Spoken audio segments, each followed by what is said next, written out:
Assalamualaikum warahmatullahi wabarakatuh. Alhamdulillah masih diberi umur panjang, sehat walafiat. Teman-teman, kita kemarin sampai pada lafaz ini, ya. Kita masuk ke ini kan belum ke poin ya, belum ke babnya ya. Ini masih semacam daftar isi gitu ya. Daftar isi dari Imam Suyuti atau outline lah ya, ditaruh di depan bukunya. Nanti baru kemudian pada beberapa halaman berikutnya akan masuk ke bab pertama gitu ya. Jadi ini masih dalam kaitan daftar isi itu. Al-babus tsani asyar. Adapun bab yang nomor 12 fi fadilatil ama ini itu menjelaskan tentang keutamaan amah. Imamah itu jamak dari imamah itu. Imamah itu adalah serban yang dililitkan di kepala atau di kopiah itu. Qala berkata Sayyidi Syaihu Abdul Qadir Al-Jilani. Syekh Abdul Qadir Al-Jilani berkata, apa perkataannya? Wa yukrohu. Ini perkataan Syekh Abdul Qadir.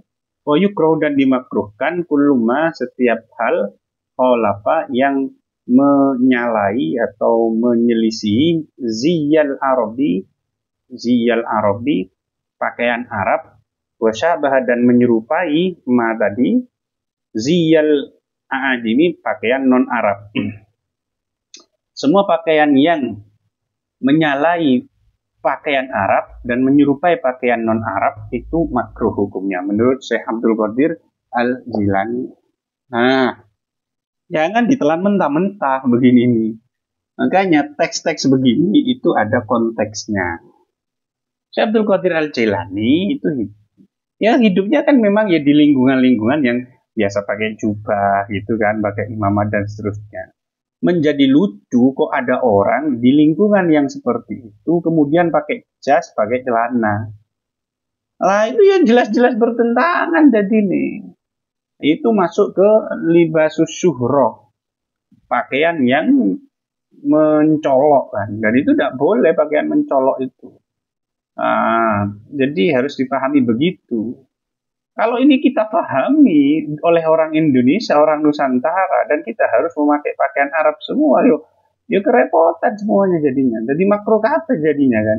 Kita pakai sarung, misalkan ya, makruh kita pakai jeans, makruh kita pakai belangkon, makruh kita pakai pakaian batik, tidak ada jubah batik di Arab itu kan tidak ada, sehingga harus dipahami konteksnya. Kalau Anda orang Arab, maka makruh Anda pakai pakaian non-Arab orang ajam. Tapi kalau Anda memang orang Indonesia, ya silakan pakai pakaian itu. Cuma ada ketentuan umum di dalam Islam, prinsip dalam Islam itu apa? Jangan membuka aurat itu.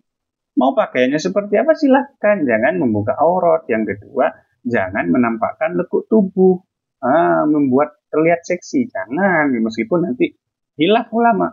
Berbeda pendapat ulama apakah itu hukumnya makruh, apakah itu hanya sekedar khilaful aula dan seterusnya ya. Jadi perdebatan. Tapi menurut saya kurang bagus lah pakai pakaian yang menampakkan lekuk tubuh. Kalau bahasa kitabnya itu, bahasa kitab-kitab fikih itu yahki al-hajma. Libas yahkil hajma, pakaian yang menceritakan lekuk tubuhnya. Ya, pakaian seksi gitu. Itu ya konteksnya, jangan kehilangan keluar dari konteks jadinya. Al-babus tsalits asyara, bab yang nomor 13. Fi fadilatis shaumi, menjelaskan fadilah puasa. Wa anil Hasani, diriwayatkan dari Hasan, an Abi Hurairah, dari Abi Hurairah radhiyallahu anhu, semoga Allah meridhoi Abi Hurairah. Qala berkata Abi Hurairah, qala berkata Rasulullah SAW, asyamu adapun puasa, junnatun itu adalah tameng. Puasa itu adalah perisai. Minan nari dari neraka.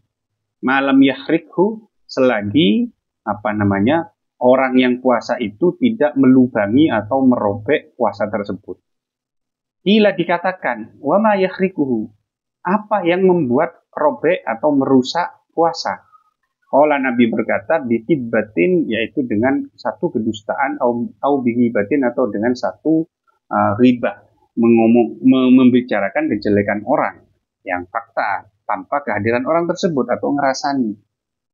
Selagi tidak ada riba, tidak ada kidbah, tidak ada kedustaan, maka puasanya akan menjadi menjadi benteng dari perisai dari neraka.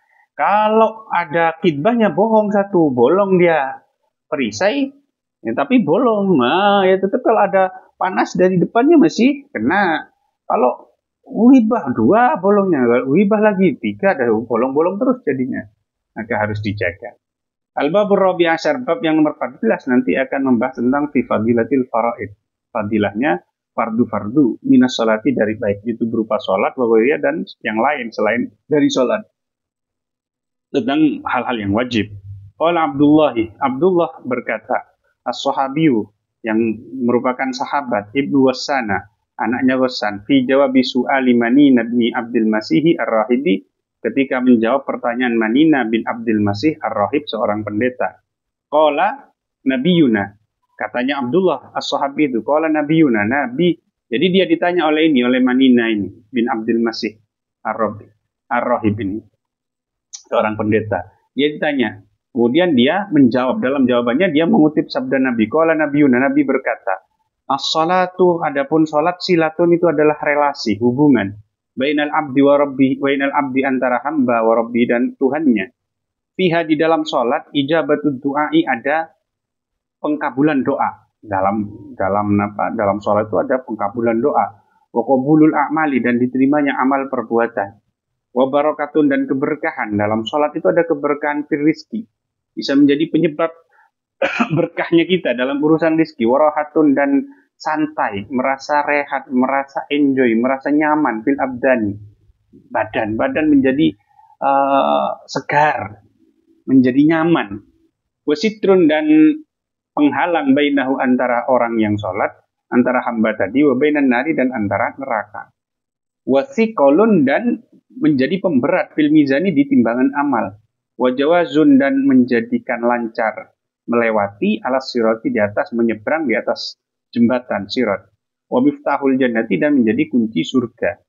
Tsumma qala, kemudian berkata Abdullah, kemudian Abdullah bin Ghassan ini mengatakan, wassalatu, adapun salat, jami'atun, itu menghimpun, di jami' ta'ati, pada seluruh ketaatan.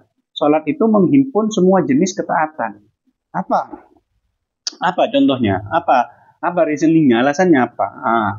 Famin jumlatiha, di antara ketaatan tersebut, al-jihad, itu adalah jihad. Di dalam sholat ada jihadnya. Apa itu jihadnya? Fa'innal musalliya, karena seorang yang sholat, yujahidu, sedang berperang, sedang memerangi, dua musuhnya. Satu, nafsahu, yaitu nafsunya, wasyaitona, dan setan. Dalam sholat ada jihadnya. Apa? Perang melawan nafsu dan setan. Fafis sholati as-shaumu, dalam sholat juga ada puasa. Oh, bisa ada puasa. Fa'inal musalliya, karena sesungguhnya orang yang sholat, la ya'kulu, tidak makan, wa la yashrabu, dan tidak minum. Dan kalau puasa itu kan secara definisi adalah tidak makan, tidak minum, dan tidak berkumpul dengan istri, tidak berjima dengan istri dari fajar sampai tenggelamnya matahari, sampai maghrib. Nah, poin untuk tidak makan, tidak minum, dan tidak berjima itu terdapat dalam sholat. Nah, orang itu berpuasa berarti dia. Puasa dan mengungguli sholat ala siyami, atas puasa. Dengan apa?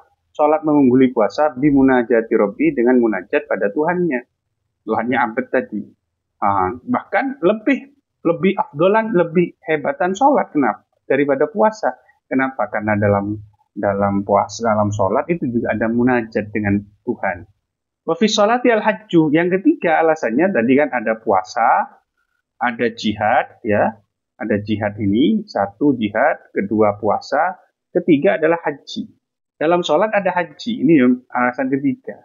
Apa haji? Haji adalah wahwal qasdu, menuju ila baitillah, ke baitullah. Wal musalli, adapun orang yang sholat, qasada rabbal baiti, ini menuju pada pemilik baitullah. Ya, kan itu maksudnya. Orang sholat itu kan dia berarti qasada rabbal bait. Itu kan sama dengan qasada baitullah. Berarti dia haji. Wasadat, dan mengungguli sholat alal haji, atas haji, bikurbihi, dengan mendekatnya abad, min malakuti rabbihi, dari kerajaan Tuhannya. Bahkan kalau sholat itu lebih unggul daripada haji. Kenapa? Karena dengan dia melakukan sholat, dia semakin lebih dekat kepada kerajaan Tuhan. Makanya jadi persoalan. Kalau orang belum haji, ya, terus kemudian dipanggil Pak Haji. Misalkan, karena ada fulan, dia menjadi kiai. Terus kan dijuluki Fulan kan nggak enak gitu kan. Ada orang yang kemudian menulis Kiai Fulan. Kurang sip ini. Akhirnya ditulislah KH Fulan. Padahal dia belum haji. Gimana itu? Di dalam kitab Tuhfatul Murid Syarah Jawharatul Tauhid, Al-Imam Ibrahim Al-Baijuri mengutip pendapat Syibro Malisi. Syekh Syibro Malisi mengatakan kalau ada orang belum haji dan dia dipanggil haji oleh orang lain karena ta'ziman dan seterusnya, maka pemanggilan seperti itu haram. Haram. Kecuali yang dimaksudkan adalah haji secara bahasa. Apa haji secara bahasa itu menuju satu tempat manapun. Kan al-qasdu kan, haji itu al-qasdu, menuju. Misalkan saya menuju ke kantor, itu berarti saya haji ke kantor. Saya menuju ke pasar, berarti saya telah haji ke pasar. Kalau tujuannya seperti itu, ya enggak apa-apa. Tapi ya, mana ada yang bilang begitu kan. Itu jadi persoalan lagi kalau misalkan bulannya ini sudah umroh. Dia sudah umroh, ya. Belum haji karena masih menunggu antrian hajinya. Lalu dipanggil KH Fulan. Sama. Karena dia telah umroh. Kalau ini menurut saya enggak apa-apa. Umroh itu kan ya sama. Qasada baitullah kan. Ya secara bahasa kan sudah. Dia qasada baitullah. Secara istilahi ya mungkin ada beda sedikit aja ya dengan haji. Dan juga dikuatkan dengan hadis Nabi ya. Al-umratu al-hajjul asghar. Nabi mengatakan al-umratu al-hajjul asghar. Umrah itu adalah haji kecil. Haji kecil. Berarti nggak apa-apa. Ditulis haji gitu ya. KH Fulan. Dia sudah umrah. Haji Fulan. Dia sudah umrah. Tapi bukan berarti kemudian hanya kecil KH. Nggak kapital Fulan. Apa untuk membedakan mana yang umrah dan mana yang haji besar gitu kan. Ya terserah lah itu tradisi ya. Wallahu a'lam bishawab. Jadi kita sampai pada ini ya. Wa qala nabiyuna, kita akan teruskan pada video berikutnya. Wassalamualaikum warahmatullahi wabarakatuh.